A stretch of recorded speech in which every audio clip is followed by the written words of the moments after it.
Buenas tardes, sean todos bienvenidos a una nueva edición de Adiestramiento Legal Live. Hoy, bueno, estamos muy contentos de tener un programa sumamente interesante y educativo como siempre para la comunidad migrante. Hoy vamos a tener un invitado muy especial, el abogado Javier Montano Miranda, quien es abogado de inmigración en los Estados Unidos y con quien tuve el placer de compartir en una gran experiencia, una conferencia que dictó aquí en la Ciudad de México. La semana pasada, el 3 de septiembre, estuvo muy buena, de verdad, su conferencia, gran explicación, muchas personas complacidas por el contenido que se compartió ahí en ese momento, todas las personas conociendo una opción más para ingresar a los Estados Unidos de manera regular y legal. Muchas personas desconocen y cuando escuchan la palabra inversión o inversionista piensan que es demasiado, que son muchos requisitos, que es mucho dinero, que eso es para millonarios o quizás para quién.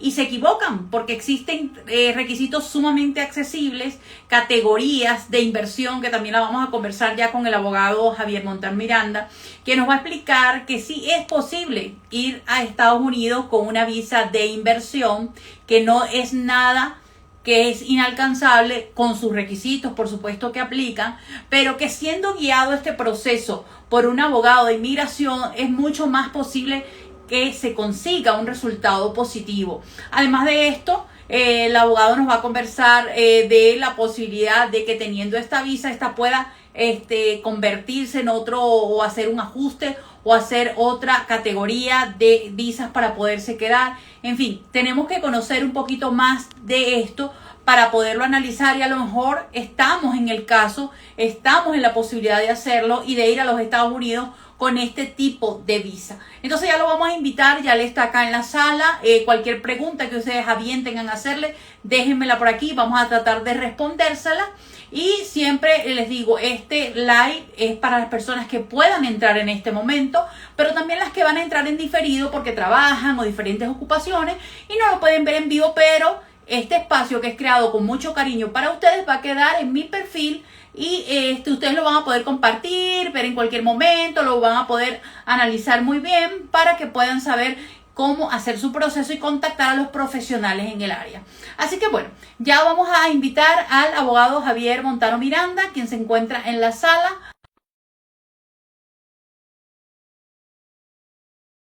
Vamos a esperar que él acepte y bienvenidos a todos los que se conectan en este espacio que es creado para ustedes, como siempre, con mucho cariño. Vamos a esperar que se conecte. Hola. Hola. ¿Cómo estás, Javier? ¿Cómo te va? Muy bien, gracias.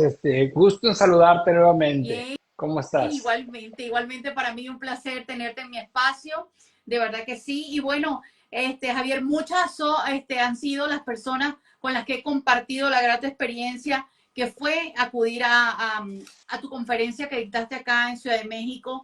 Y de verdad, muchas personas que sí se han puesto como a pensar, la cosa no era tan difícil como yo creía. Pero qué bueno que te tenemos aquí para que tú lo puedas explicar de tu propia voz, para que las personas puedan comprender y entender que no es una cosa inalcanzable y que guiado de manos de profesionales como tú, que eres abogado de inmigración, que sobre todo a eso lo tenemos que decir, el proceso guiado por profesionales es mucho más seguro y el abogado le va a decir si se puede o no se puede. Esa es la gran ventaja. Sí. Saber si sí o no. Entonces, bueno, te doy la bienvenida y que te presentes con mis seguidores y les digas quién es Javier Montano Miranda. Bueno, primero que nada te quiero dar las gracias por habernos acompañado en nuestra primera presentación en la Ciudad de México. La verdad estamos muy contentos porque hicimos muy buenas amistades, incluyendo la tuya. Y de verdad que fue una experiencia muy grata para nosotros y bueno, y más que nada, entre otras cosas, haber conocido a gente tan profesional como tú y después tener la oportunidad de conocer pues tu historia, que sinceramente es muy admirable. Pero bueno, me presento, como mencionaste, mi nombre es Javier Montano, yo soy abogado de inmigración, llevo más de 20 años practicando derecho migratorio, 16 en mi oficina, y nos dedicamos yo diría que a la gran mayoría de los aspectos migratorios, porque nosotros hacemos visas de inversionistas, hacemos lo que es la parte de negocio, que es habilidades extraordinarias, visas TN, inversionista, certificación laborales, todo ese polo del Departamento de Inmigración, también a la Corte de Inmigración, lo que son asilos, representación en corte, personas con temas criminales, revocaciones de visa y todo eso. Y eso sale de, bueno, de que tuve la oportunidad de haber practicado en oficinas oficinas de inmigración que hacían polos opuestos. También tuve la oportunidad de trabajar en el Consulado de México y de hecho ahí es donde me surgió esa vocación por el tema migratorio. Y bueno, cuando tú ves de cerca la necesidad de algunos países, incluyendo, pues imagínate, yo soy mexicano, orgullosamente sonorense del norte de México, muchas veces es donde te das cuenta de que no solamente puedes hacer una muy bonita carrera, sino también puedes ayudar a la gente.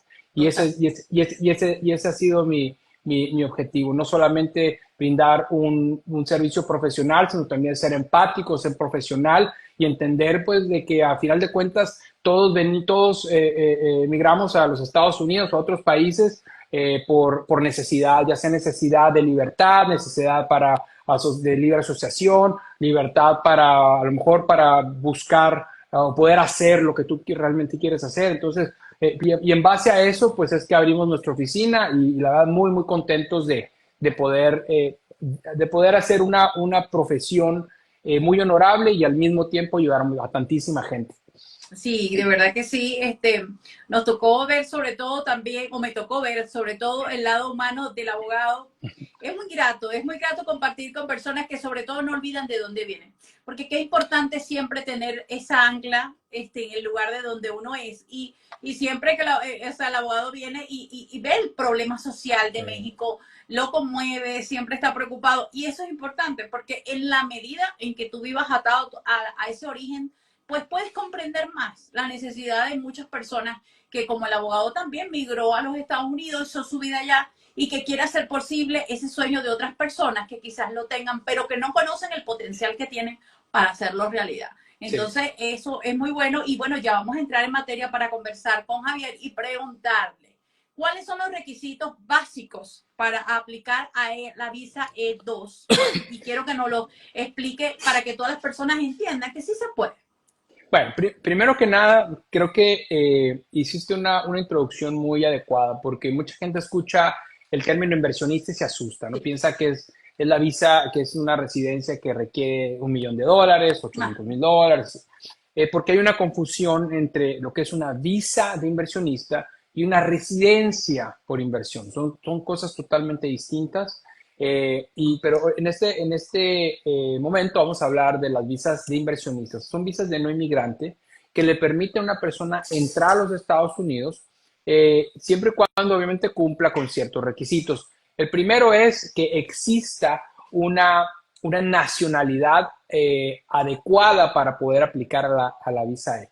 Lamentablemente no todas las nacionalidades permiten aplicar a la visa de inversionista, pero, por ejemplo, México sí lo permite. Lamentablemente, Venezuela específicamente no, pero venezolanos con otra nacionalidad sí. O, por ejemplo, venezolano-colombianos, en ese aspecto no puedes aplicar por el pasaporte venezolano, pero sí lo puedes hacer por el colombiano. Okay.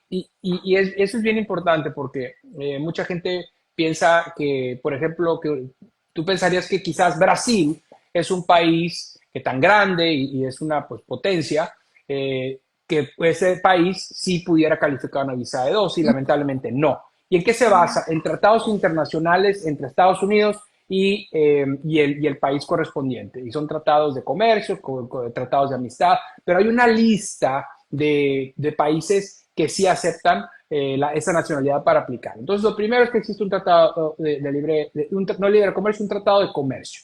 Okay. México es uno de ellos. Segundo, que exista una inversión y esa inversión debe de ser sustancial. Y ahorita vamos a platicar un poquito qué es sustancial. Y aparte requiere que la inversión esté en riesgo. Sustancial significa que van a aplicar la prueba de la proporcionalidad y prácticamente lo que ellos quieren ver es de que tú hayas invertido un porcentaje sustancial en relación al valor total del negocio. Y te voy a poner un ejemplo. Digamos que si tú vas a comprar un negocio que vale, no sé, $100,000.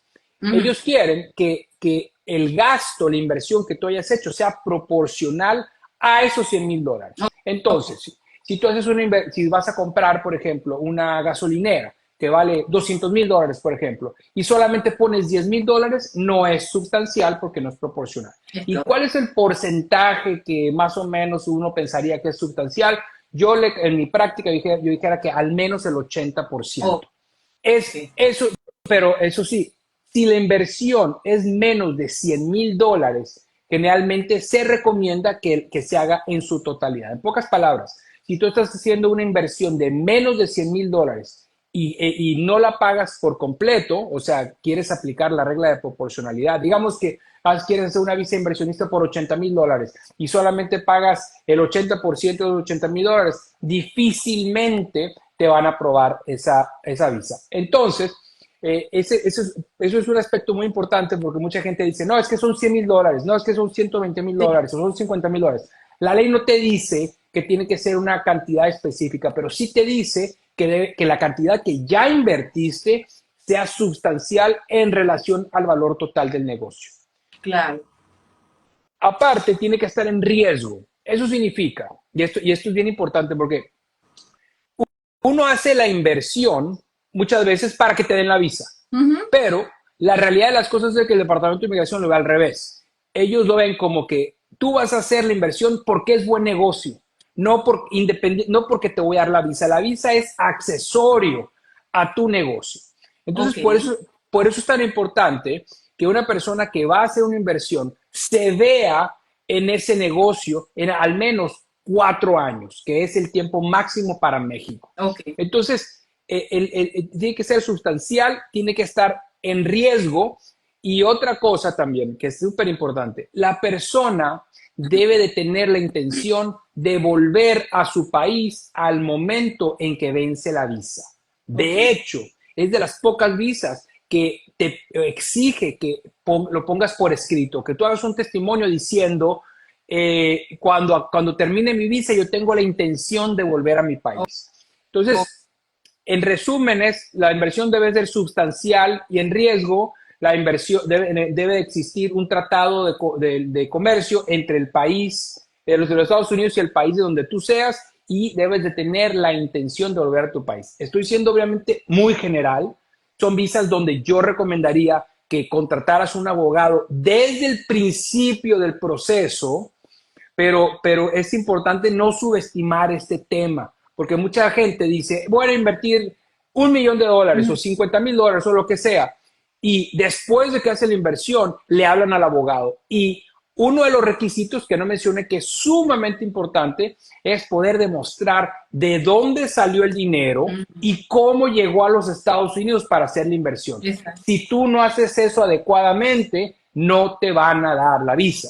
Por lo que desde el principio, desde la incepción, desde el proceso, es recomendable contratar un abogado. No tengo que ser yo, pero sí, por favor, un abogado. No subestimemos esta visa, que es buenísima. Es de las visas más bondadosas que existe en el abanico de visas, pero se debe hacer adecuadamente desde el principio. Así es, Javier. ¿Y qué beneficios nos trae esta visa o qué beneficio ofrece para que sea de verdad atractiva a la persona y decir qué beneficios me va a traer tenerla? Pues? El primero es que puedes estar en los Estados Unidos por al menos 4 años si eres de México. Hay otros países que es por menos tiempo, hay otros países que por más tiempo. Generalmente son 5 años, para México son 4 en este momento. Nota, hace un par de años era un solo año, o sea, cada año tienes que estarlo renovando. El cónyuge, tu esposa o esposo puede entrar a los Estados Unidos y puede trabajar, algo que es muy raro en las visas de no inmigrante. O sea, el cónyuge que te está acompañando puede trabajar en lo que quiera, mientras tú como principal solamente puedes trabajar para la inversión en la que tú hiciste, en la que tú invertiste tu dinero. Ok. Y puedes traer tu familia. Es un proceso que generalmente en estos momentos tarda aproximadamente entre 3 o 4 meses en recibir tu estatus. Puedes pasar los 4 años en Estados Unidos o puedes pasar 4 días. O sea, no hay un límite mínimo ni máximo que tú tengas que estar en los Estados Unidos. Y lo más importante de todo es de que tú te estás patrocinando con tu negocio. La gran mayoría de las visas requieren que tú trabajes para otra persona, requieren Ok. que te estén pagando un salario. La visa de dos, no. La visa de dos, tú estás trabajando para tu propio negocio, puedes traerte a tu familia, el cónyuge puede trabajar, puedes entrar libremente y se demora entre 3 o 4 meses. Sinceramente, en estos momentos es la manera idónea del mexicano que quiere emigrar rápidamente a los Estados Unidos. Exacto. Es interesante porque algunas visas limitan Sí. que el cónyuge trabaje, te obliga a estar dentro de los Estados Unidos. Fíjate que la bondad de esta visa es que tú, como decías en la conferencia, puedes tú estar en otro sitio y tu esposa y tus hijos en Estados Unidos y puedes volver y es bastante versátil, ¿no? Muy Este tipo de versátil. visa. Pero a propósito de eso, la persona que trabaja o que tiene este tipo de visa puede trabajar para otra empresa. Se pregunta mucho la gente, o sea, ¿está atado a trabajar bajo ese ramo, bajo su negocio, solamente ahí? Sí, sí, cuando uno presenta la visa E2, uno presenta un plan de negocios donde tú describes lo que tú vas a estar haciendo en los Estados Unidos Ok. y solamente puedes hacer esas actividades. Y eso es muy importante y mucha gente lamentablemente no se informa adecuadamente y les dan su visa de inversionista y se ponen a hacer, abren negocios que no tienen nada que ver con su inversión o se pueden hacer Uber o se pueden hacer cosas, o por ejemplo hay músicos que se pueden Ujú. hacer presentaciones independiente al haber entrado con la visa inversionista. Eso es una violación directa a los términos de la visa E2, lo que puede ser una causal de una revocación de una visa, de la visa de tu visa y de la visa de toda tu familia, porque la visa de los familiares depende de la tuya. Entonces, Ok. si a ti te quitan la visa como principal o el estatus como principal, se lo quitan a todo el mundo también. Wow, sí, es importante saber. Por eso, fíjate que lo importante, Javier, saber o estar guiado de la mano del abogado, porque hay personas que, como dices tú, primero hacen la inversión y después ven y buscan al abogado. Y cuando el abogado les dice eso, todos esos requisitos y todas las condiciones, dicen, no, pero es que yo así no quiero o no me sirve así, pero es que tenías que empezar por el principio, Sí, ¿no? No hacer la inversión. y pasa mucho. Mira, a mí me pasa que viene una persona a mi oficina, hace una entrevista, yo trato de ser muy claro en mi explicación y se van y los vuelvo a ver a los 4 meses y me dicen, ya llevo la mitad, ya invertí, ya compré, ya contraté, ya, y yo, bueno. Entonces, Dios. ¿y qué es lo que sucede? Imagínate cómo yo puedo echar para atrás una una transferencia de dinero que se hizo de una manera que no me va a servir para la visa de dos. No se puede. Wow. Tienes que empezar de cero. O entonces, Sí. por eso es tan importante contratar al abogado desde la incepción del proceso. Y otra cosa, eh, es muy importante planear esto, o sea, hacerlo con tiempo, porque ahorita son 3, 4 meses, pero recordemos que estos tiempos se pueden disparar a 6 meses, a un año. De hecho, tú sabes, el consulado de la embajada, perdón, de Colombia, con la Ujú. visa C2, prácticamente sigue cerrada. O sea, yo sé que ya reiniciaron entrevistas, pero estuvo cerrada casi desde el COVID hasta hace poco, imagínate. Ajá. Entonces, imagínate, 3, 4 años de procesos totalmente varados en un consulado. Entonces, ¿y qué es lo que sucede? Toda esa gente que planeó entrar a los Estados Unidos, imagínate, ahora tuvo que extenderse por 2 o 3 años en Colombia. Entonces, Exacto. hay que planearlo, hay que hacerlo adecuadamente y hacerlo por medio de un abogado. Y repito, no tengo que ser yo, pero que sí sea un abogado, ¿no? Bueno, o sea, claro, pero para eso estamos también, para que la gente conozca la trayectoria y la experiencia de personas como tú que se dedican a esto, ¿no? Y siempre las personas me dicen, recomiéndeme a alguien, Sí. o ven los programas y ya se guían, ¿no? Por alguien que de verdad está al día, está actualizado con la materia y sobre todo que nos brinde este conocimiento, pues muy general, porque no podemos hacer como dicen, es imposible brindar asesorías específicas bajo un LAI, eso no se puede por privacidad de información y otras cosas. Pero por lo menos ya ustedes saben de manera general que ahí puedo yo encajar, como vimos en la conferencia, que había muchas personas que estaban en ese caso, que podían hacerlo, y con Sí. tú a explicar ya se dieron la idea, se vieron en el escenario y dijeron, sí, podemos. Es que Eso es importante. ese es parte de mi trabajo, poder ofrecer alternativas, un abanico de opciones, porque muchas veces, y me pasa mucho lamentablemente con tus connacionales que entran a Estados Unidos y lo primero es asilo. O sea, no es no, así. Recordemos que el asilo es un beneficio migratorio buenísimo, sí, pero debe ser el último recurso que debes de utilizar. Recuérdate que un asilo mal puesto seguramente va a acabar en una corte de inmigración. correcto. Entonces, hay gente que tiene un currículum muy elevado y que lamentablemente se va por el asilo cuando pudo haberlo hecho por otra cosa. Y la verdad es de que dentro de todo hay muchísimos venezolanos, y digo muchísimos, que alcanzan la categoría EB1, EB2, o sea, categorías de estudios muy elevados, y que en el lugar de aplicar una EB1 o EB2 se van por la vía fácil. ¿Y qué es lo que sucede? Pues muchas veces lo fácil no es exactamente lo que más te conviene, ¿no? Y es complejo. Y a mí No me, es a mí fácil, me, es complejo. es complejo, sí, porque aparte termina siendo mucho más caro, mucho más estresante, pero muchísimas personas, muchos connacionales tuyos tienen muchísimo, no paran de estudiar, bueno, incluyéndote, tú no paras de estudiar. Ajá. O sea, incluyéndote. Entonces, eso es, a eso me refiero. Hay que analizar antes de hacer una solicitud ante el Departamento de Inmigración porque puede tener consecuencias irreparables. Sí, aquí, bueno, hay una pregunta, no sé si quiere responderla o seguimos con las preguntas. A ver, no, hazla, no Vamos a alcanzo a decir, si leerla. una persona ingresa con E2, luego de ingresar a los Estados Unidos puede solicitar una EB2 de interés nacional y cambiar de estatus una vez aprobada. Esto debido al compromiso que se firma con la E2 de regresar al país. Sí, puedes hacer un cambio. Esto es lo que sucede. Cuando tú entras a los Estados Unidos con una categoría de 2, tú estás entrando con la intención de volver a tu país. La E2 es una visa de no inmigrante. O sea, cuando tú estás tocando la puerta para entrar a los Estados Unidos, no debes tener esa intención de realmente querer quedarte en los Estados Unidos. Pero si tú ya que entraste a los Estados Unidos cambias de opinión o algo sucedió que tú en ese momento decidiste aplicar la residencia y ese cambio de intención sucedió después de que tú entraste, eso es totalmente válido. Okay. Lo que no puedes es tocar la puerta con E2 con la intención de aplicar a una residencia o a un cambio de estatus. Okay. Te voy a poner un ejemplo.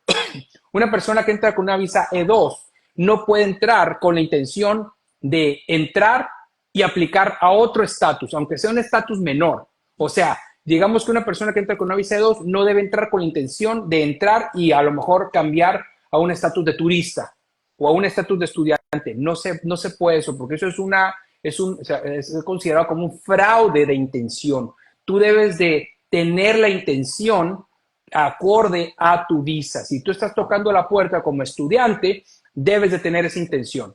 Pero si ya que entraste a los Estados Unidos, cambiaste de opinión o algo sucedió, o digamos que entraste a los Estados Unidos y después de que entraste te hicieron un ofrecimiento de trabajo, o quizás la situación en tu país cambió, quizás la situación familiar cambió, quizás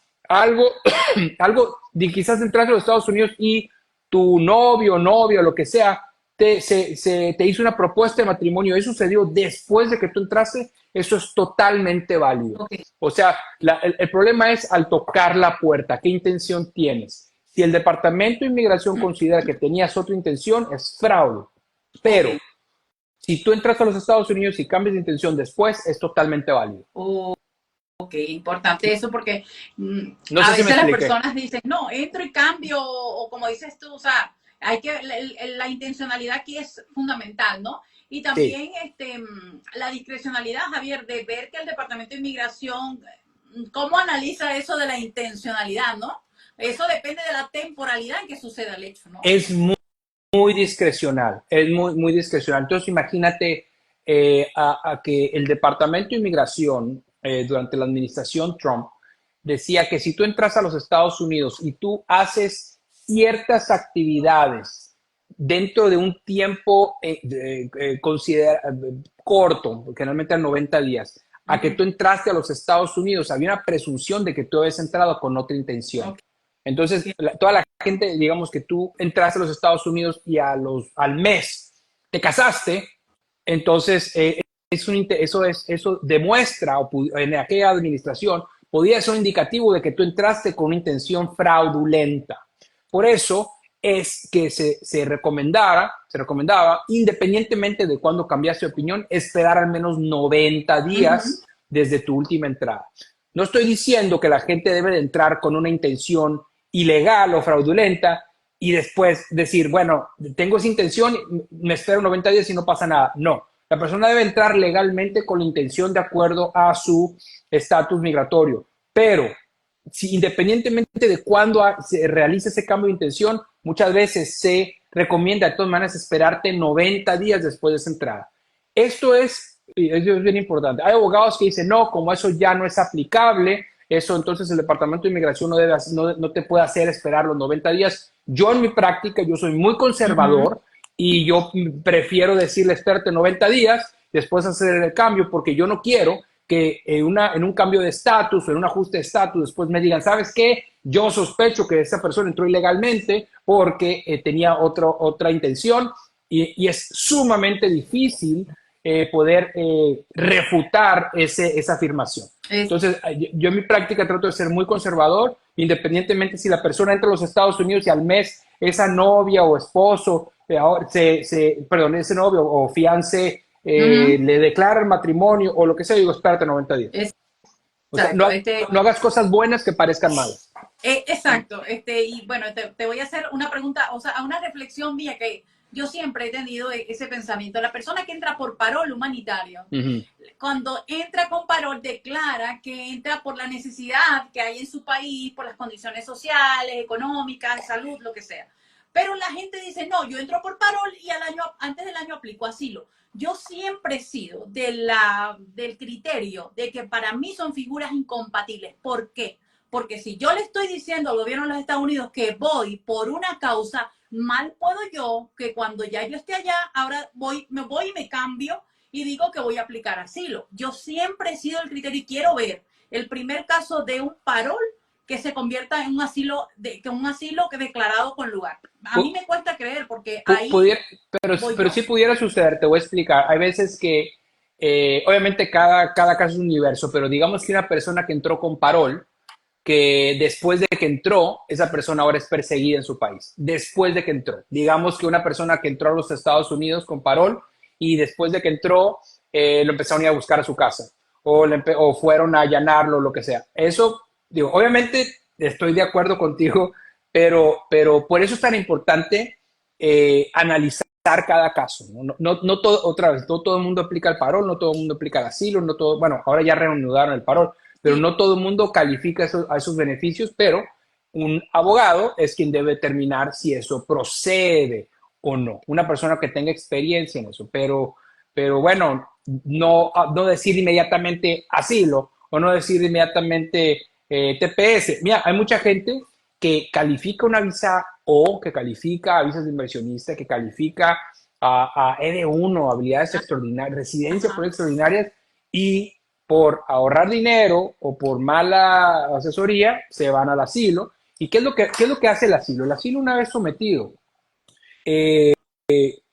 como pueden llamarte muy rápido a tu entrevista, te puede demorar una década. Pero yo he tenido casos donde yo hago una aplicación de asilo por la misma familia.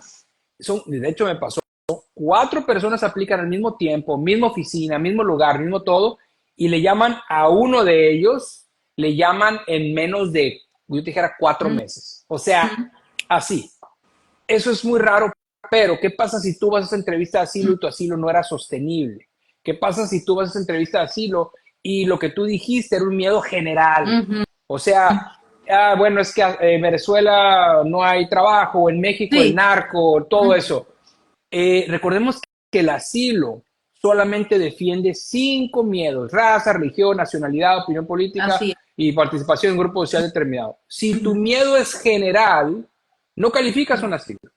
Entonces, tú vas a esa entrevista de asilo, lamentablemente no calificas porque no te asesoraron adecuadamente, y el siguiente paso, la siguiente instancia es la Corte de Inmigración. Ahora ya estás en proceso de deportación y te lo dicen de una manera muy elegante. Te dicen, mira, en este momento no podemos aprobarte tu asilo, Ujú. pero vete a esta otra oficina y ahí platícalo. Ujú. Platícalo, pero eso platícalo con un juez, con un Exacto. fiscal que te quiere Ujú. deportar. Ahora ya pasaste de un asilo afirmativo a un A asilo defensa. defensivo. Correcto. Ahora te estás defendiendo. ¿Y qué Ujú. pasa si no cumples con los parámetros del juez? Lamentablemente, el juez o te da tu asilo o te cierra tu caso por milagro de Dios o te ordena deportado. La manera más rápida, efectiva de poner a una persona en deportación y en una orden de que acabe una orden de deportación es meter un asilo. No existe otra manera más rápida y segura de poner a una persona en deportación. ¿Quieres acabar con una orden de deportación? Aplica un asilo sin fundamento. Exactamente. Así es. La persona cree que eso es un seguro, que eso es 100%. No, al contrario, ahí tienen más riesgo de tener una orden de deportación que si, por ejemplo, lo piden que se cierre o se termine el caso y te quedas con TPS, con el TPS ya no corres el riesgo de tener una orden de deportación y que posiblemente pudieras aplicar otro alivio migratorio porque no vas a tener esa orden de deportación. Ahora que si la tienes ahí pendiente, en cualquier momento se va a ejecutar. Claro. Ese es el riesgo, ¿no? El gran riesgo que hay. Pero bueno, Y, siguiendo y, con el tema, Javier, ¿cuál es la función de la persona que tiene la visa de inversionista? buena ¿Cuáles son? pregunta. La función de una visa inversionista es que la persona entre a desarrollar y a dirigir el negocio. Eso significa que la persona tiene que entrar a Estados Unidos en una posición de, de mando, o sea, una posición ejecutiva o una posición de gerencia. Ok, No nos confundamos con la visa L1A, que ese es otro tema, ok, pero necesitas entrar a los Estados Unidos con la intención de dirigir tu negocio.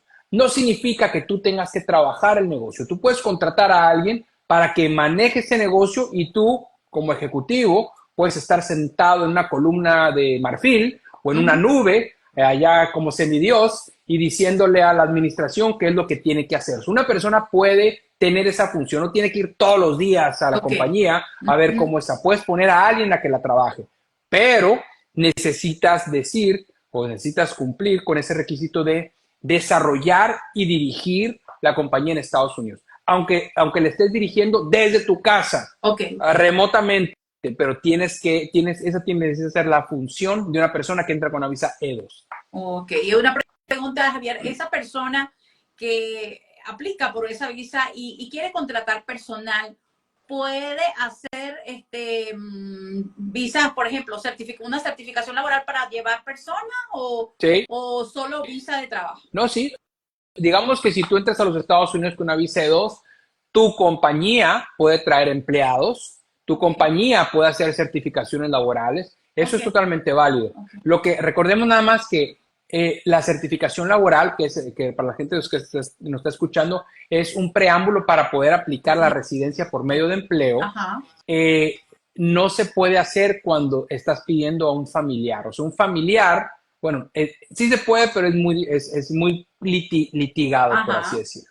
Pero si no son tus familiares, sí puedes hacer una certificación laboral por una persona, pero en general sí. ¿Por qué? Porque la visa E se aplica por medio de una compañía y la compañía es considerada una persona moral totalmente ajena a los dueños de la compañía. Entonces, esa persona moral sí puede pedir a empleados de México con una visa TN o a empleados o de otra nacionalidad bajo la visa E también. Recordemos que con la visa E tú puedes entrar como dueño o puedes entrar como empleado. Hay dos categorías. Ok. Entonces, digamos que si tú tienes una visa E2 de inversionista y te quieres traer a tu trabajador de México o del país donde tú estás diciendo que es la inversión, puedes traértelo a esa persona como trabajador. Ok, ok, Uh -huh. importante. Es bueno porque esas dudas, bueno, me las planteo siempre y siempre las personas sí la preguntan. Yo dejé una cajita por ahí, anoté algunas cosas. Bueno, también la pregunta obligada, ¿cuánto tiempo dura esa visa? ¿Cuánto tiempo ¿Cuánto dura? tiempo dura Ajá. la visa? Ok. Depende de cada país. Por ejemplo, para México son 4 años en este momento, pero como mencioné, hace un par de años era un año. Eso significa renovando. Para la gran mayoría de los países son 5 años. Colombia son 5 años, España 5 años, Italia 5 años. La gran mayoría son 5 años. Hay un país centroamericano, creo que es Costa Rica o Panamá, que creo que son 15 días nada más, que es Wow. ridículo, imagínate. Sí, o sea, no tiene sentido aplicar una visa Ah, 2 de ese país porque te vas a tardar el triple en obtener esa visa claro. que el beneficio que te va a dar. ¿Y las renovaciones pueden ser infinitas, Javier? O... Sí, sí, la visa E2 es de las pocas visas que te permiten estar renovando sin un límite. Hay visas, por ejemplo, la visa P tiene un máximo de 10 Ujú, años, la visa H1B, 6 ujú. años, etcétera. Pero esta visa no tiene un límite. Ahora, recordemos que es una visa de no inmigrante. Eso significa que tú siempre debes demostrar que en algún momento vas a volver a tu país. Exacto. Entonces, por un lado te dicen no hay límite, pero siempre tienes que demostrar que en cada renovación tú tienes que demostrar que tienes la intención de que cuando acabe esa renovación tú vas a volver a tu país. Pero hay Exacto. gente que tiene muchísimo tiempo en Estados Unidos con una visa de dos porque han podido demostrar que en su país han dejado negocios, han dejado Ujú. casas, han dejado familia. Entonces han demostrado un arraigo a ese país y por eso es que han podido renovarla tanto tiempo. Sí, en ese sentido, Javier, esa demostración de la buena fe, de querer regresar a tu país, de cumplir con lo que es una visa de no inmigrante, pues te abre las puertas por si tú quieres entonces después cambiar y ya pedir una de inmigrante. Sí. Dijeron, la persona cumplió, se portó bien, hizo todo lo que tenía que hacer, ¿no? Uh -huh. Dejó como un récord, un buen récord. Sí, la visa, sí, ese es un prerequisito fundamental para saltar después a inmigrante. ¿Y a qué me refiero con inmigrante para las personas que están escuchando? En cambio, a la residencia. La visa E es una visa de no inmigrante, o sea, es de estatus temporal en los Estados Unidos, eventualmente tienes que volver. La visa E no te lleva a la residencia directamente. Tienes que hacer un proceso paralelo, opcional, porque no todo el mundo con visa E2 quiere esa residencia, aunque no lo creas, pero la gran mayoría de las personas tienen que hacer un proceso paralelo que es en base o a una certificación laboral o muchas veces también, que es más raro, pero se puede también, es saltando de una visa E2 de no inmigrante a una visa EB5, que es una inversión por la cual sí te lleva a la residencia, pero el monto es mucho más elevado. El Okay. monto, en pocas palabras, tú puedes tener una visa E2 y si tú le inviertes a tu negocio $1,050,000 y puedes demostrar 10 empleos de tiempo completo después de esa inversión, tú puedes saltar entonces de E2 a EB5. Esa es una de las maneras. Okay. Es mucho dinero, yo lo sé, pero hay otras maneras también de uno puede saltar la residencia sin tener que hacer esa inversión. Te voy a poner un ejemplo. Tienes una visa E2 y resulta que por alguna razón a tu cónyuge o a tu persona hay otra compañía que hace una certificación laboral por ti. Okay. Una certificación laboral es una oferta de trabajo a futuro donde otra compañía que no tiene nada que ver con la tuya, una compañía que conoce tu currículum o el currículum de tu esposa o esposo, quiere solicitarle la residencia y eso lo puedes hacer. Es una residencia por medio de empleo, por medio de una certificación laboral. Estoy siendo muy Exacto. general, ¿no? Sí, Pero ese es la base de eso. exacto. Y si tú nos pudieras hablar de algún mito de ese tipo de visas E2 que estamos conversando, ¿qué mito sería el que nos pudieras decir? Bueno, el primero uno que ya tocaste, que una vez que tenga una persona una visa E2 puedes trabajar en lo que tú quieras, para nada, solamente puedes trabajar para la inversión.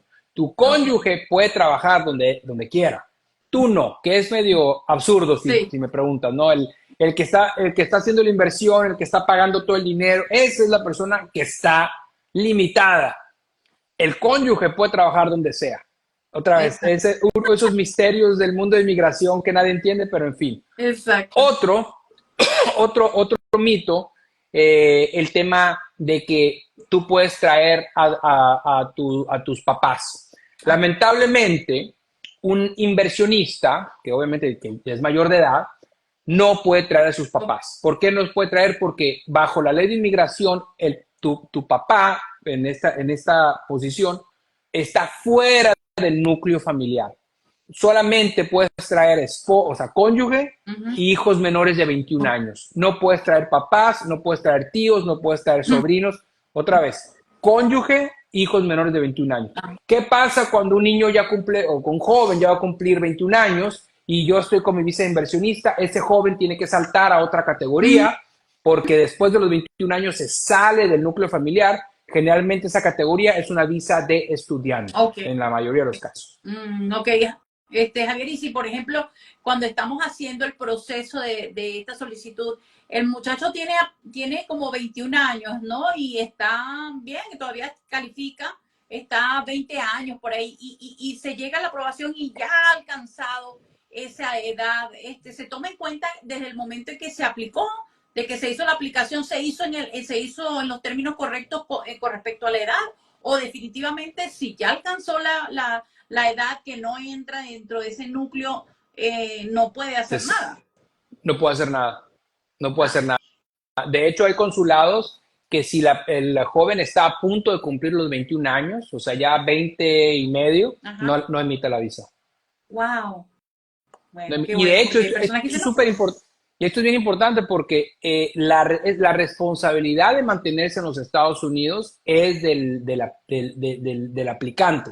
Aunque a ese joven le den una visa por 5 años, Ajá.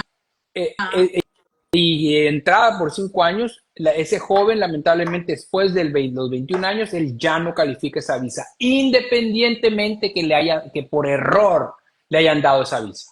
Wow, qué bien De saber hecho, eso. eso es algo que pasó recientemente, una consulta que tuvimos, no sé por qué, pero este joven tiene ya 23 años, pero cuando aplica la visa, se la dan por 4 años, ya casi cuando iba a cumplir los 21 años, se la dan y ha estado entrando y saliendo con esa visa. Número uno, no se han dado cuenta, pero número dos, es tu responsabilidad saber que después, bueno, tuya y de tus papás, que te debieron de haber Claro. dicho, que después de los 21 ya estás fuera. Entonces, Uh, sí, ese es un problema serio. y qué bueno, es una aclaratoria que hay que hacer porque mucho se plantea eso, que la persona dice, no, con que yo aplique en la edad, ya después no importa, pero No, sí no, importa. importa 100%, sí. Ok. Sí, bueno, ¿cuánto tiempo la persona se puede mantener con esta visa dentro de los Estados Unidos? Me imagino el tiempo que dure y las renovaciones, ¿no?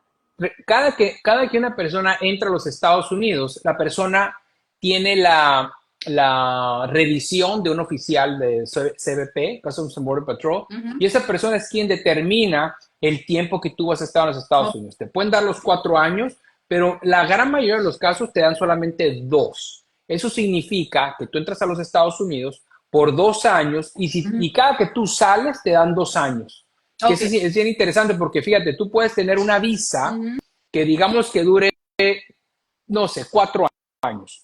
Y si tú sales en el año 3, 2 días antes de que se te venza tu visa de 4 años, te van a dar 2 años. O sea, cada que tú entras, te dan 2 años, Ok. independientemente que la visa expire antes. Ok. Entonces, una estrategia para permanecer más en los Estados Unidos es sales a los Estados Unidos un poco antes de que se te vaya a vencer tu visa y te van a dar 2 años. O Ok. sea, si tú llegas en el día, el último, un día antes de que se te vaya a vencer tu visa de 4 años, la estadía en los Estados Unidos va a ser de 2 años. Porque Ok. recordemos, y esto es otro mito, ¿no? Ujú. Que la estadía en los Estados Unidos se determina por la visa estampada en un consulado. Ok. No, la estadía se determina por la forma I-94 y Correcto. la forma I-94 se emite cada que tú entras a los Estados Unidos. Tú puedes Ujú. tener una visa de turista por 10 años, pero si el oficial, el CBP del aeropuerto o de puerto de revisión, puerto de entrada, te da 2 días nada más o un día, eso es lo único que te puedes quedar, independientemente que tu visa sea por 10 años. Wow. Entonces, son 10 años de visa, o sea, 10 años para poder tocar la puerta. Pero ya que entraste, el tiempo que te puedes quedar se determina por el CBP, por la persona que te está revisando. Mira, qué bien, qué buena esa aclaratoria, Javier, porque las personas piensan que si dura 4, tiene que decir 4. Fíjate que eso se planteaba mucho con el paro No, humanitario al principio. La gente decía, Bueno, son 2 años que dice que el parol es por 2 años. Ay, pero el oficial de entrada me colocó un año. Y yo le decía, porque es que eso no es obligatorio. No Es es obligatorio. discrecional del oficial que colocarte el tiempo de estadía. Hay personas que le colocaban 2 meses, 90 días. Y la gente decía, pero ay, se equivocó el oficial. Eso no, porque son 2 años. Qué bueno que aclaras eso, porque me vino a la memoria eso al principio del parol, que la gente peleaba porque decía que el oficial se había equivocado. El oficial puede decirte que entras por un día. ¿Sabes? O que no entras. O que, Hay personas que le dan o que parol, no le entras. reciben, le Ahora, ¿pero aprobamos qué 20. sucede? ¿Pero qué sucede cuando tú, qué hacer? Digamos que tú entras a los Estados Unidos y te dicen, no vas a entrar. Por ejemplo, estás entrando con una visa de inversionista, una visa de turista y te dicen, ¿sabes qué? No vas a entrar por lo que tú quieras, porque me caes mal, porque pienso que trabajaste ilegalmente, Ajá. porque pienso que violaste los términos de tu visa anteriormente, etcétera. En ese momento, esa vuelta a tu país se puede considerar una orden de deportación expedita, pero no te lo dicen, no te dicen, ¿sabes qué? No puedes entrar en este momento a los Estados Unidos, pero vuelve al consulado, saca una nueva visa y platica esto con ellos. Uh-huh. Eso en la mayoría de las veces es una deportación expedita, que tiene un castigo de 5 años. Wow. Eso lo que en lugar de hacer eso es lo que tú puedes decir al oficial, y obviamente ellos tienen que aceptarlo, pero tú puedes retirar tu intención de entrar a los Estados Unidos. Es como decirle al Departamento de Inmigración, perdón, al CBP, ¿sabes qué? Ni aunque me dejes entrar a los Estados Unidos, yo me quiero devolver. O sea, estoy Uh-huh. renunciando mi intención de entrar a los Estados Unidos. Si ellos aceptan eso, entonces tú te tienes que pagar tu boleto de avión, pero no es una deportación. Ok. Es un retorno, te van a quitar tu visa, pero Ok. la diferencia es de que no tienes un castigo de 5 años. Y se te iba a decir que lo aclararas porque en la conferencia lo decías y yo dije que importante esa información, que la persona no la sabe, se enfrasca en que yo quiero, y no te firmo nada y a mí no me devuelves y no sabe las Eh, consecuencias. Esa es otra. Si no firmo, no me pueden deportar. Uf, Otro claro. mito, ¿no, O Javier? sea, sí, sí, esa es otra. No voy a, si es que yo no tengo una orden de deportación porque no fui a la corte y el juez no puede, el juez puede firmar con las dos manos, y decir, ¿sabes qué? No te presentaste, y pasa mucho en las aplicaciones de asilo. Sí. No te presentaste, estás deportado en ausencia.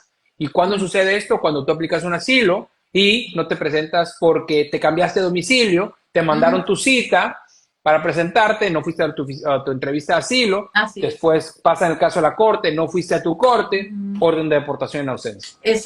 Exactamente, la gente todas esas cosas las ignora. Por eso siempre tratamos de informarlo para que sepan qué obligaciones tienen. Nada, no es entrar a los Estados Unidos y ya, estoy listo, no tengo que hacer más nada. No se acuerdan de buscar al abogado, no se acuerdan que tienen que hacer, solamente se preocupan pedir el permiso de trabajo y social y ya se olvidaron de lo Y, y, demás. No hay más nada que sí, hacer. no, y aparte es como si el Departamento de Inmigración te iba a buscar por cielo, mar y tierra para Uh-huh. darte tu notificación de la Corte de Inmigración. No, lo van a No, mandar a tu último domicilio y se acabó. tú Si estás en tú tu no, derecho. si tú no hiciste de manera proactiva los cambios de dirección, lamentablemente jamás te vas a enterar que tenías una cita. Y otra vez, es una orden de deportación en ausencia, tiene castigos muy severos, las órdenes de deportación en ausencia, por lo que yo creo que uno de los puntos principales, aparte de no subestimar este tema, es Claro. notificar al Departamento de Inmigración cada que tú cambias de domicilio. Y es Sí. muy fácil, se puede hacer en línea, se puede hacer por correo, pero se tiene que hacer, porque otra vez, el Departamento de Inmigración va a decir, necesito mandarle esta notificación a Javier para que se presente. Y me la van a mandar a la última dirección. Si yo me Exactamente. cambié, ese es mi problema. Sí, porque hay confusión ahí que si cambia hay una cosa es el cambio de dirección, otro el cambio de corte. Si la Mm, gente nunca, o sea, cree que es lo mismo una cosa que mm, la otra y uno tiene que explicarle, mira, una cosa es cambia la dirección, pero otra cosa es el cambio de jurisdicción, ¿no? Y de ya. corte. Entonces la gente Mm. lo confunde y dice, ya estoy listo, ya lo hice. A mí me han dicho, no, no, no, no, un momentico, así no es, no funciona así, mira. No, pero es que a mí me dijo el oficial cuando yo entré que solamente yo llamaba y ya. No, no, no, no, un momentico. Es que la gente se confunde, hay muchos mitos y no Eh, es así. Bueno, se confunde también y yo creo que también, aparte de las información y social media y todo eso, pero también muchas veces, y pasa de ciertas nacionalidades, Sí, que dicen, es que como yo soy de este país, a mí no me puede pasar exacto, nada.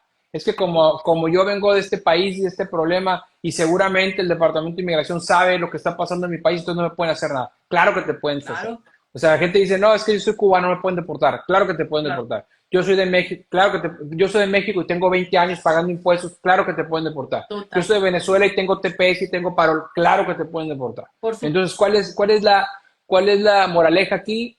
Infórmate, sé proactivo y contrata un abogado. No tengo que ser yo, pero Pero contrata un abogado.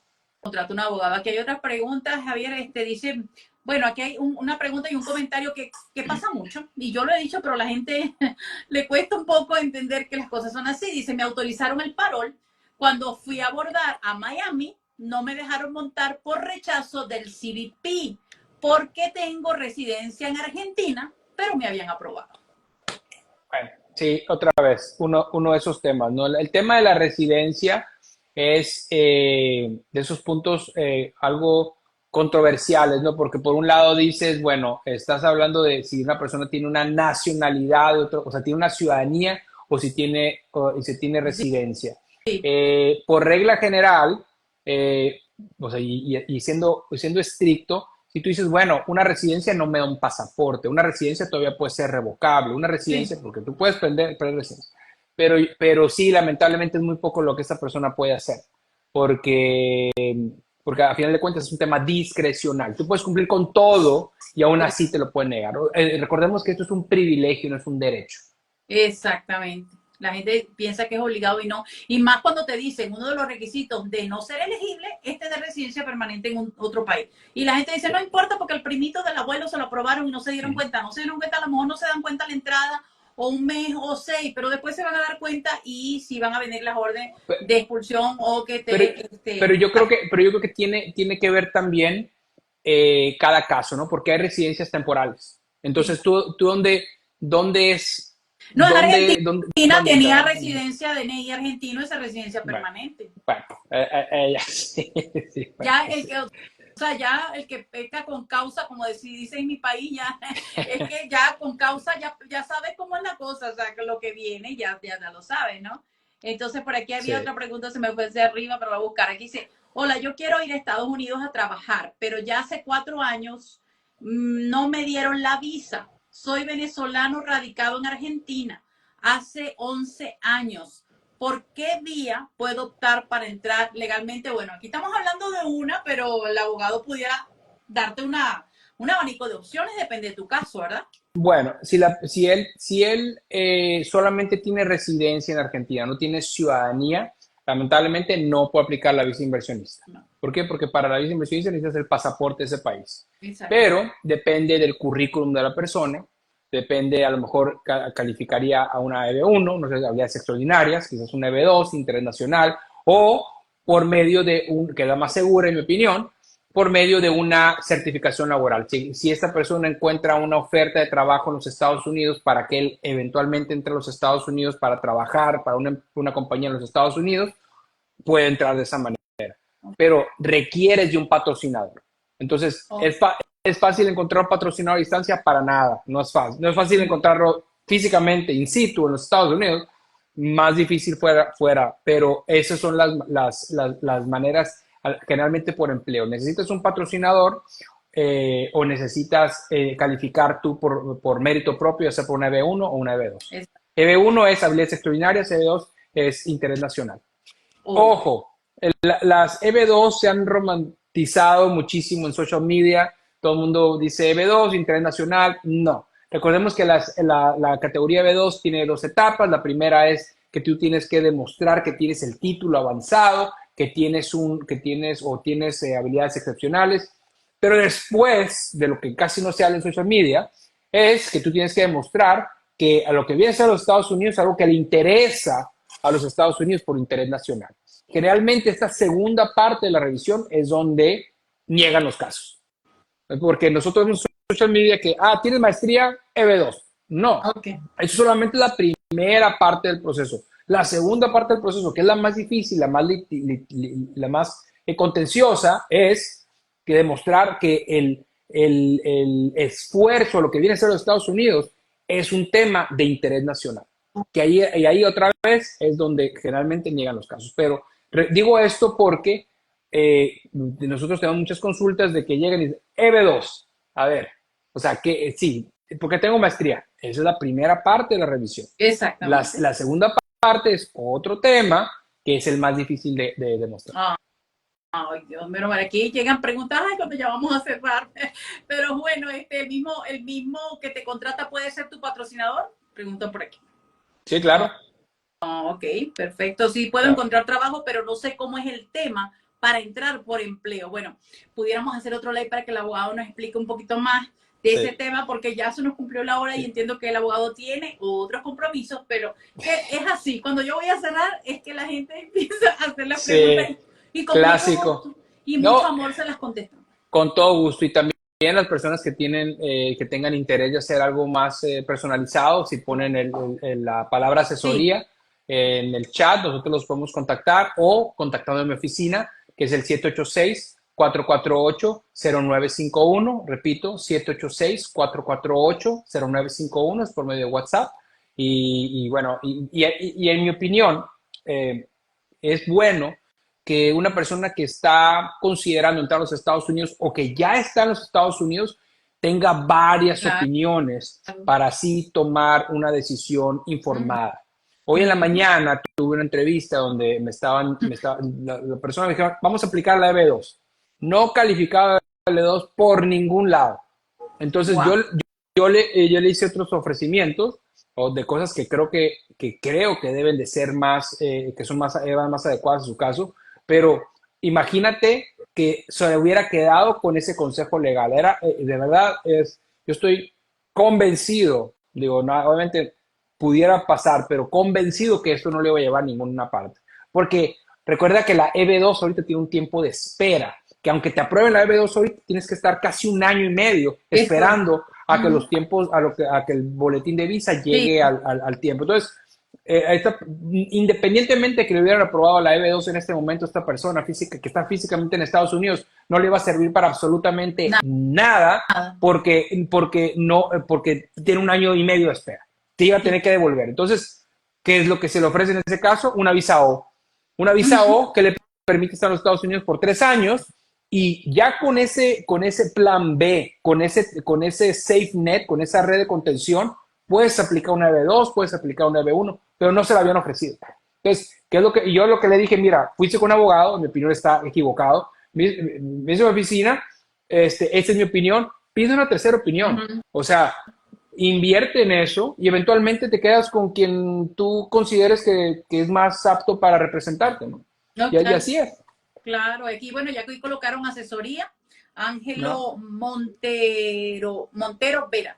Ok, de todas maneras, bueno, yo al colgar el live les voy a dejar las redes sociales de Javier Montano Miranda para que ustedes se puedan comunicar con él, también los números telefónicos de su despacho, así que van a tener este live, lo voy a colocar como colaborador también para que cualquier cosa que ustedes escriban, él también lo va a ver y bueno, pueden Gracias. ya que hagan contacto con ustedes y bueno, tengan la mejor de las opciones, y Gracias. si no es una y él puede ver que hay alguna otra que ustedes puedan calificar con seguridad, se lo va a hacer saber. Lo Totalmente. que sea, él lo va a hacer muy sincero y de verdad, por eso estamos pues, conversando con él aquí hoy para que ustedes lo puedan conocer y ya tengan esta opción de acudir a gente que de verdad maneja el área. Yo de verdad, Javier, te doy las gracias por haberme regalado una hora de tu tiempo, que lo considero, lo valoro muchísimo, por haber aceptado mi invitación. De verdad es un honor para mí que compartir contigo porque siento que, bueno, fue lo mejor, o sea, ese día, pues, conocerte, saber Ay, de cómo manejas todo el área, la persona siempre es ser humano, nunca olvida su esencia y eso yo lo valoro muchísimo. Personas, muchas ¿verdad? gracias. Que aunque estés donde estés, tú siempre vas a saber de dónde vienes y tratas a tus semejantes con esa humildad que muy pocas personas lo conservan. Así que yo de verdad te felicito, te admiro muchísimo, de verdad. Ay, Y bueno, me preparo para llegar a ser quizás algún día llegar a Estados Unidos y poder también ayudar a mucha gente desde mi profesión. Así que bueno, espero que este sea el primero de muchos que compartamos, muchos likes que compartamos para hablar de temas como estos.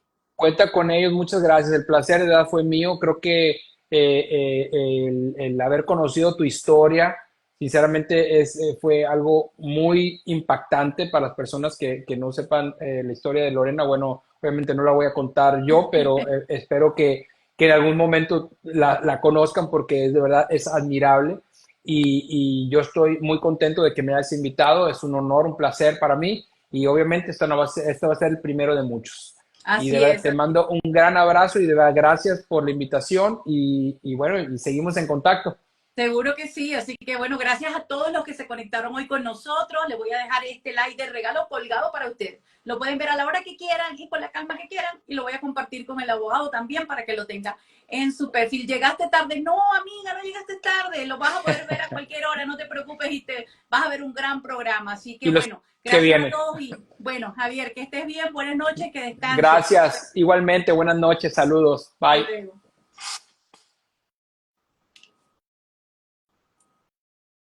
Hemos concluido el día de hoy este live muy interesante que tuvimos con el abogado Javier Montano Miranda, quien está y es abogado en los Estados Unidos de inmigración y con el cual compartimos un excelente espacio. Hablamos de todo un poquito, también nos metimos un poquito con el parol y con el asilo, siempre es bueno. Es que el abogado de inmigración nunca puede como que dejar un tema separado del otro, siempre todos confluyen en algún momento o se cruzan. Entonces, gracias a ustedes por haberse conectado conmigo, por haberme brindado el apoyo de siempre, porque este espacio es un regalo para ustedes, para que sepan de qué opciones tienen para migrar segura, ordenada y legal a los Estados Unidos y a otros países. Hacemos live para todos los países, con abogados, con gente experta en los temas, para que ustedes tengan un abanico de opciones. Hoy conocieron una más, que es la visa de inversión, pero una visa de inversión posible, una visa de inversión accesible, que no es una cuestión inalcanzable o de millones de dólares, no, para nada.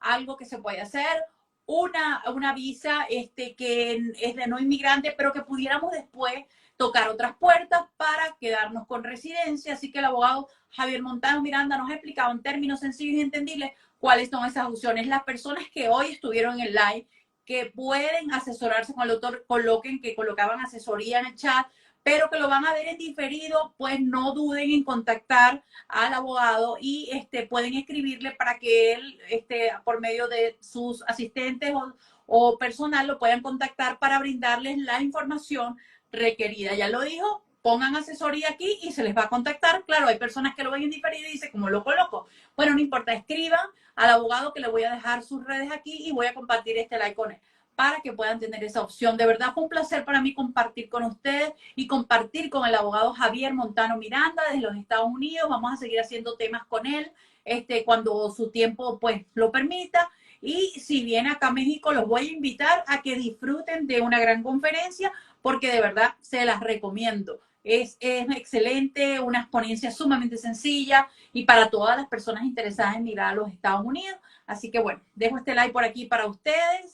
Gracias por haberme acompañado y les comentaré que like, otros like tenemos en la semana. Estaré un poquito ocupadita con con cursos, con estudios, con unas capacitaciones que yo estudio, que me hago para formarme y luego tendré el taller de Derecho Migratorio, el cual les vuelvo a recordar. Tenemos un taller de derecho migratorio para todas las personas, no tienen que ser abogados. Aquel que quiera migrar y diga, necesito información, vamos a hacer un taller de derecho migratorio donde vamos a hablar de asilo, de parol, del TPS, un poquito de todo y sobre todo vamos a abordar el tema de niños, niñas y adolescentes.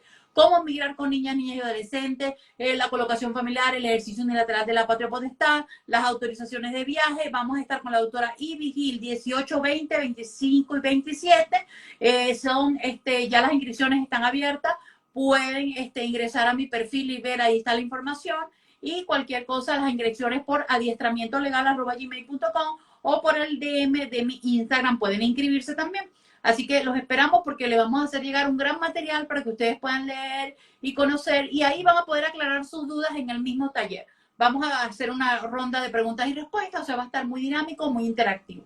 Así que no se pierdan de este taller de Derecho Migratorio, solo $60, incluye el certificado de asistencia, incluye material digital que le vamos a hacer llegar y vamos a hacer asesoría en caliente, ahí mismo en el taller. Así que los esperamos a todos. Gracias por haberme acompañado esta noche y seguimos pendientes. Vamos a ver qué me permite planificar esta semana de live.